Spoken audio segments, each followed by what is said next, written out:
மறைவுக்கு பிறகும் கேப்டன் விஜயகாந்த் காட்டிய கெத்து. ரஜினிக்கு கிடைக்காத பாக்கியம் கேப்டன் விஜயகாந்துக்கு மட்டும் கிடைச்சிருக்க விஷயம் இணையத்துல தீயா பரவிட்டு இருக்கு. ஆமா மக்களே, 80s 90s டைம்ல ரஜினிகாந்த், கமல்ஹாசனுக்கு டஃப் கொடுத்த நடிகர்கள்ல முக்கியமானவர்னா அது கேப்டன் விஜயகாந்த் தான். ஒரே வருஷத்துல அட்ட டைம்ல பல படங்கள்ல மாறி மாறி பிஸியா நடிச்சிட்டு இருந்தாரு. இப்போதைய காலகட்டத்துல தமிழ் சினிமாவில் ரீ ரிலீஸ் கலாச்சாரம் அதிகரிச்சிருக்கு. அந்த வகையில கில்லி, பாட்ஷா, பாபா, மனிதன், கேப்டன் பிரபாகரன் சில படங்கள் ரீ ரிலீஸ் செய்யப்பட்டுச்சு. இதுல என்ன மேஜிக்னா, 50 வருஷ சினிமா பயணத்தை முன்னிட்டு ரஜினிகாந்தை கௌரவிக்கிற வகையில ரீ ரிலீஸ் செய்யப்பட்ட மனிதன் படம் எதிர்பார்த்த அளவுக்கு சக்சஸ் ஆகல. டிஜிட்டலைஸ் செய்ய ஏவிஎம் செய்த செலவு கூட கிடைச்சுதான்னு தெரியல. ஆனா விஜயகாந்தோட கேப்டன் பிரபாகரன் படம் ரீ ரிலீஸ்ல ரெக்கார்ட் பிரேக் பண்ணுச்சு. அதே மாதிரி தான் விஜயோட கில்லி மற்றும் சச்சின் படங்கள் ரீ ரிலீஸ்ல பாக்ஸ் ஆபீஸ்ல கலக்குச்சு.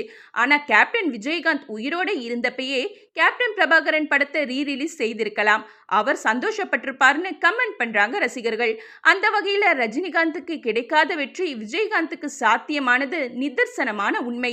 இந்த வெற்றியை தொடர்ந்து கேப்டனுடைய வெற்றி படங்கள் ஒவ்வொன்னா ரீ ரிலீஸ் செய்ய பல தயாரிப்பு நிறுவனங்கள் பிளான் பண்றது குறிப்பிடத்தக்கது.